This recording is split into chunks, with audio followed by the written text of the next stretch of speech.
오면에 실린 기사죠. 괴벨스가 되고 싶었던 변희재의 최후라고. 미디어오늘의 정철은 기자입니다. 노지민 기자입니다. 지난 10일에 미디어워치 허위사실 유포에 의한 명예훼손 1심 판결이 있었습니다. 어떤 내용이 있었나요? 징역 2년 징역형을 받았는데 명예훼손으로 징역형을 받는 경우가 좀 이례적이에요. 올해 같은 경우는 이재포 씨 건이 있었는데, 이 변희재 씨가 그 미디어워치라는 언론사와 언론인이라는 지위를 이용해서 허위 사실을 반복적으로 유포했다. 이 부분에 좀 크게 의미를 두고 좀 양형을 무겁게 둔 것 같습니다. 좀 쟁점이 있었을 것 같거든요, 법적으로도. 크게 두 가지인데, 고의성이 있었느냐, 공익적 목적에 의해서 그 언론의 역할이 어떤 의혹 제기와 비판 감시인데 그거였느냐, 아니면 의도적으로 허위임을 알면서도 반복했느냐, 그게 가장 쟁점이었는데, 앞서 말씀드린 대로 그 부분은 이제 고의성이 인정이 됐고, 또 하나의 쟁점은 이 태블릿 PC 조작설이 맞느냐, 그러니까 진실인지 여부인데, 이 부분은 사실 재판부가 명확하게 판결을 또 내렸습니다. 이거는 가짜뉴스다, 그러니까 허위정보다, 허위정보라는 것을 재판부가 명확히 했는데, 사실 이 부분은 2016년 10월에 그 김진태 의원을 통해서 처음 이 조작설이 시작이 됐는데, 아시겠지만 그 무렵에 최순실이 국내에 없었죠. 그 당시에 자신의 측근과 전화통화를 하는 과정에서 이 태블릿을 조작으로 몰고 가야 된다, 이런 통화 내용이 나중에 공개가 됐죠, 언론을 통해서. 그 조작설을 만들어낸 게 최순실이었고, 그 시작점이 이제 김진태였고, 그거를 확대 재생산하면서 JTBC 앞에서 집회를 시작했던 게 이제 변희재였는데, 이 미디어워치 같은 경우는 이명박 정부 때 국정원이 밀어줬던 언론사거든요. 이제 대기업에 이제 광고를 집행하라고 이제 요구를 해서 대기업이 미디어워치에 광고를 넣고만 밀어주고, 이런 의혹이 있는 그 언론사여서, 언론사라고 보기가 좀 그래요. 그러니까 국정원이 기획해서 뭔가 성장시킨 그런 일종의 관제 플랫폼이라고 볼 수 있기 때문에, 어쨌든 그 부분에서 이제 변희재 씨가 어떤 그 의도를 가지고 그 당시에 어떤 JTBC 태블릿 PC 보도가 갖고 있는 폭발력이 상당했기 때문에 탄핵을 유발시킨 그 스모킹건을 흔들어야 된다, 이런 판단에 의해서 손 사장을 계속 집요하게 괴롭히지 않았나. 그 과정에서 허위 정보를 적극적으로 활용을 하면서 허위 정보에 대해서 반박을 하면 또 다른 허위 정보로 덮는 식으로, 그런 식으로 지금까지 JTBC의 명예를 훼손해오지 않았나, 그렇게 생각을 합니다. 재판부 판결문을 보면 물리적인 위해를 가하려고 했던 것도 네. 좀 판단을 한 것 같아요. 예를 들면 그 손 사장이 이제 주말에 이제 지방을 놀러 갔는데, 그 지방에서 그 본인의 화형식이 거행되고 있었다는 거예요. 그 화형식을 주도했던 게 이제 이런 그 태블릿 PC 조작 진상 규명에는 이런 변희재 씨나 조갑재 씨나 이런 분들인데, 그 탄핵 반대 세력들이 이 손 사장 그 집 앞에 찾아가서 이제 손석희 너를 죽이러 왔다, 막 그런 이야기를 해요. 직접 들었었는데, 그리고 JTBC 사옥 앞에서도 계속 협박을 해요. 살해당할 수 있다라든지. 집회가 굉장히 장기가 되게 됐죠. 굉장히 좀 위협적이었고, 가족들에 대한 음해도 좀 있었어요.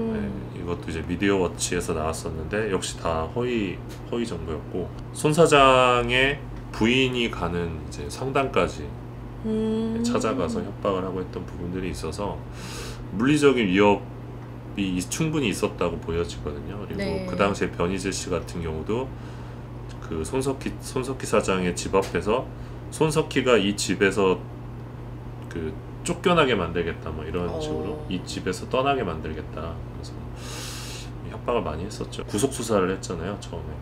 그런 부분들도 좀 반영이 되지 않았나 생각이 들어요.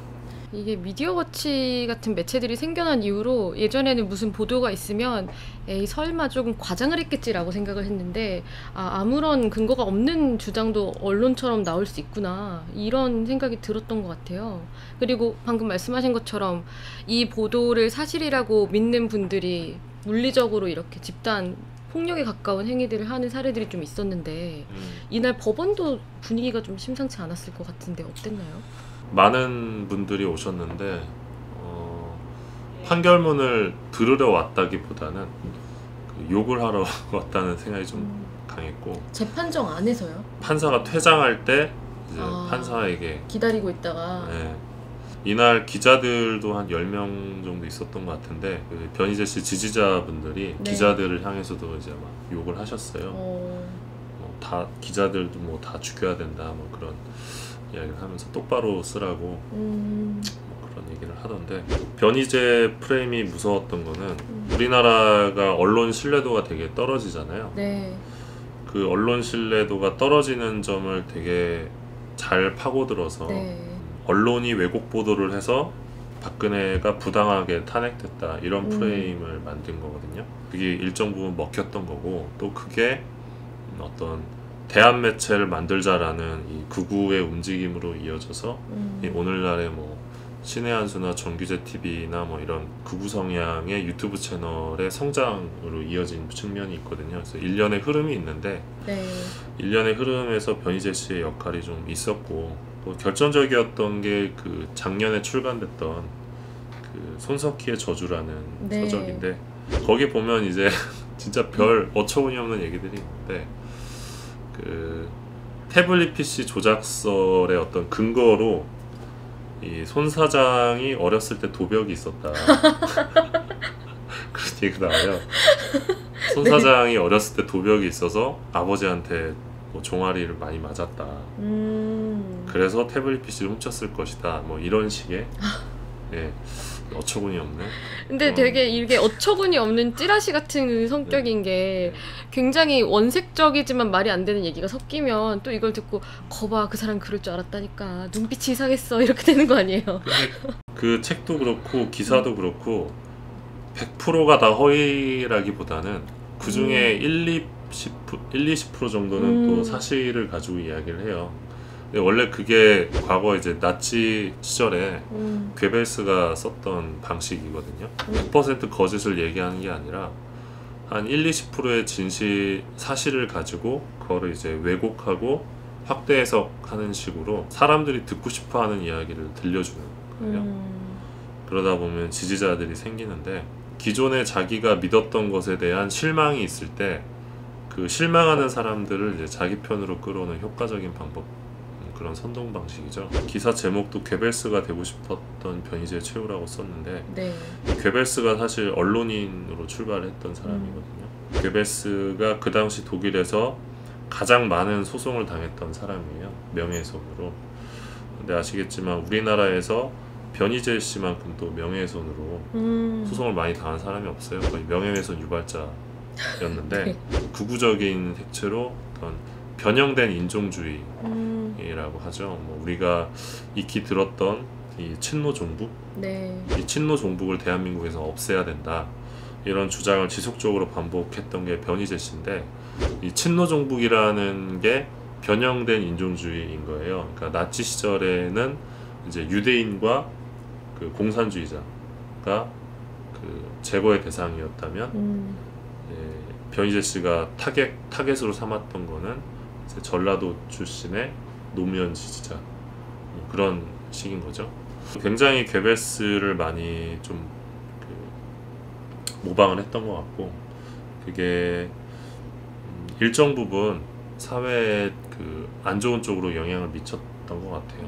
그래서 지금 감옥에 계시는데 사필 규정이라고 생각을 하고, 언론인들이 이 변희재 씨의 최후를 끝까지 좀 따라가야 될 것 같아요. 왜냐하면 아까 처음에 말씀드렸지만 이제 국정원에 의해서 기획된 언론사라는 의심을 지울 수 없는 상황에서 이 언론의 탈을 쓰고 전 정부 혹은 뭐 국가 권력의 스피커 노릇을 했던 이들이 존재하거든요. 변희재 씨 말고도 더 있을 텐데, 이 사람들을 심판을 하고 끝까지 추적을 해야 이런 상황들이 재발하지 않기 때문에 기자분들도 계속 이 이슈에 대해서는 감옥에 갔다고 놓지 마시고 관심을 가져주셨으면 좋겠습니다.